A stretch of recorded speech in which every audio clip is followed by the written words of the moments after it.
Do you ever have a recipe that you see everywhere and can't quite believe it's as good as people say it is? Well, that's what I'm testing today. We're gonna see if the New York Times creamy spicy tomato beans and greens lives up to the hype. This one starts with a base of cannellini beans, adding onion, garlic, crushed red pepper, tomato paste, heavy cream, sun-dried tomatoes, and some salty cheese. It's topped with a lemony arugula salad that's peppered with fried breadcrumbs, making this dish supposedly crunchy, chewy, crispy, and creamy in every bite. And as a bonus, I'm gonna continue my quest to bake better bread and try out some crusty artisan rolls to go alongside. Hello there. Welcome back to my kitchen.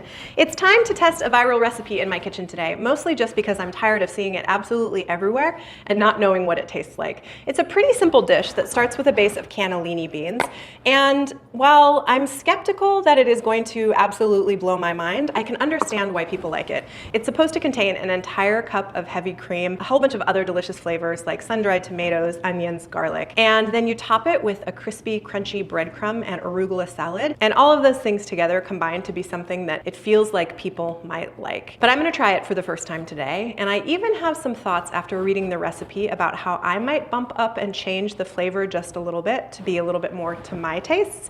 So we'll see what I can get from the New York Times recipe and then what I add or change on my own. Alongside of this really hearty, warm, kind of stewy consistency dinner, I thought what could be better than some crusty bread? So I'm gonna take this dough that I've already mixed up that has been rising successfully for about the last hour and turn it into dinner rolls to do one more quick rise while we cook our beans and greens. So at the end of our cooking today, I should have a hearty, crispy, crunchy, chewy, vibrant, tangy, delicious lunch. No special tools or equipment are required. I've just got a skillet that I can cook this in, and then in front of me are a couple of baking sheets with silicone baking mats on them for our bread. And before I move us over to the stove, because everything happens over there for these beans and greens, I'm gonna deal with this dough. So this recipe yields about 16 dinner rolls, so I'm going to get a little bit of flour on the bench and then pull our dough out. Oh, this is a nice dough.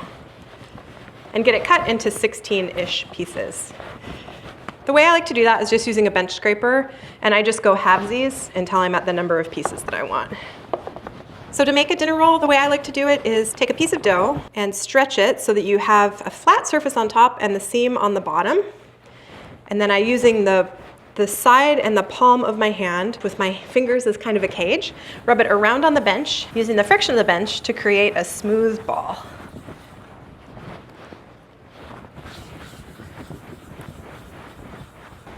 There we have 16 dinner rolls. So I'm just gonna set these aside. They're gonna rise for probably another 30 minutes or so, and then we'll get them in the oven and get started on our beans. A few minutes later, we have a 400-degree preheated oven and some nicely risen rolls. I'm just gonna finish these babies off by a little bit of a butter wash and some flaky salt, being really gently. Try not to knock any of the air out of them. Flaky salt on top. And into the oven these go. 400 degrees, 18 to 20 minutes, or until they're nice and golden brown. And over to the stove we go to get started on our beans and greens. Okay, over a medium-ish heat, a couple tablespoons of olive oil in the pan. So there's a couple different parts of this dish.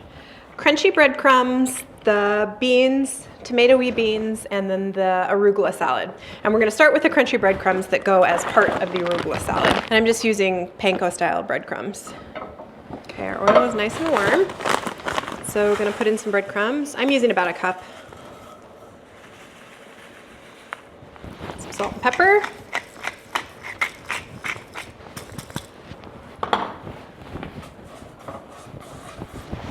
Stirring these around to get them all coated in oil, and then we're gonna watch for them to start browning. Okay, that looks great to me. Breadcrumbs are done, so I'm just going to put them out in kind of a single layer on this paper towel. Set them aside. A couple more tablespoons of oil, and we're gonna get working on the beans. Over a medium heat, and into that oil go 1 onion. The recipe calls for a yellow onion. I only had a red onion in my pantry, so we're gonna use a red onion.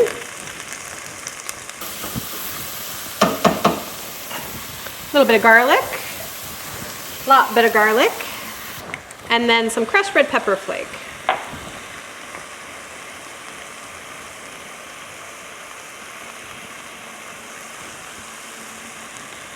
Now we stir and cook this over a medium heat for like 3 to 4 minutes until the onions are starting to sweat out and the garlic is fragrant. Okay, these onions have been in for a couple minutes and they're starting to get translucent. So next is to add a few tablespoons of tomato paste. Looking for about 1/3 cup there. And we're just gonna cook this for a couple minutes. Okay, that's looking great. That's been in for a couple of minutes. Tomato paste is starting to turn a little bit darker color, which looks beautiful. So now it's time to add in almost all of the rest of our ingredients. Starting with 2 cans of cannellini beans, about 1/2 cup of sun-dried tomatoes in oil, okay, 1/3 cup of water, and the recipe calls for a full cup of heavy cream. This is one of the changes I'd like to make to this recipe. I want to lighten it a little bit. A full cup of heavy cream is a lot. So I'm going to start with about 1/2 cup, cook it together a little bit, and see if I need to add more water or even more cream to make it saucy the way we want it to be. See, that's already coming together in a really nice sauce. I'm liking the way that's looking. Okay, our beans are still cooking, but our rolls are nice and toasty and ready to come out.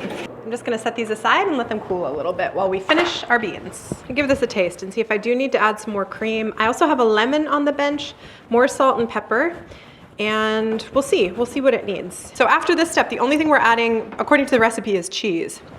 So we wanna be almost there flavor-wise. Let's see. So for me, this definitely needs more pepper. I'm not gonna add any more salt because we've got some pecorino gonna go in. And I'm gonna add just like a little bit more cream, maybe a tablespoon or 2, and give that a stir. I'm also gonna add a squeeze of lemon juice. It just needs a little bit of brightness for me. The sun-dried tomatoes are pretty sweet. The cream is nice and creamy, but for me, a little brightness would really work well here. So call that a tablespoon of lemon juice. We'll stir this together and let it cook for a few minutes. Then we'll add some cheese. Okay, while our beans are just finishing coming together for the last few minutes, I'm gonna prep the greens that go on top of the beans. So the recipe calls for the juice and zest of a lemon,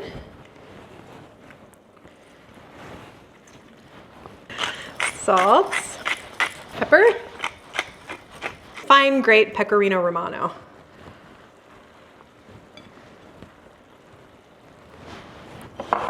And now go on our breadcrumbs. And this is ready to serve on top of the beans. Last thing, ooh, this is looking nice, really saucy. Looks really good. Last thing, I'm just gonna add some cheese. A couple big handfuls. So that's less cheese than the recipe suggests, but again, the slightly lighter version of this feels better to me. Okay, our beans are all done. So I'm just gonna turn the heat off and serve some up and we get to taste. Beans and greens and crusty rolls all done. I'm gonna serve some up, give it a taste, and see if this viral recipe lives up to the hype. Get some of those beans, some of those greens, and we'll dip the bread in our next bite. It's good. It's good. It's not life-changing, but it's good. So I'm a little bit confused. It's good. It's creamy. It's warm. It's comforting. It's a little crunchy from the breadcrumbs. It's tangy from the lemon. It's really flavorful from the tomatoes and the garlic and the red pepper flake. A little bit spicy, but it's not great. It's not rave-worthy.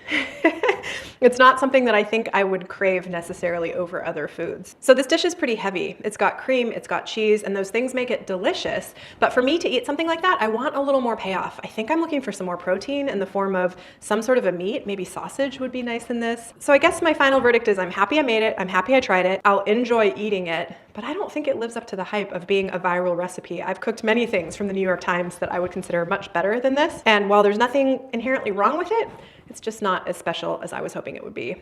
These dinner rolls were delightful. They're not quite as crusty as I wanted, and I think there's a couple techniques I can work on the next time to make them crustier, but they taste great. They cooked up really easily, very little work on my part. This is a recipe that I will keep in my repertoire. So my overall verdict on this viral dish, is probably about a 7. Please let me know if you've made this in the comments down below. I'd love to hear your perspective. I might be in the minority, but if you agree with me, especially leave me a comment down below.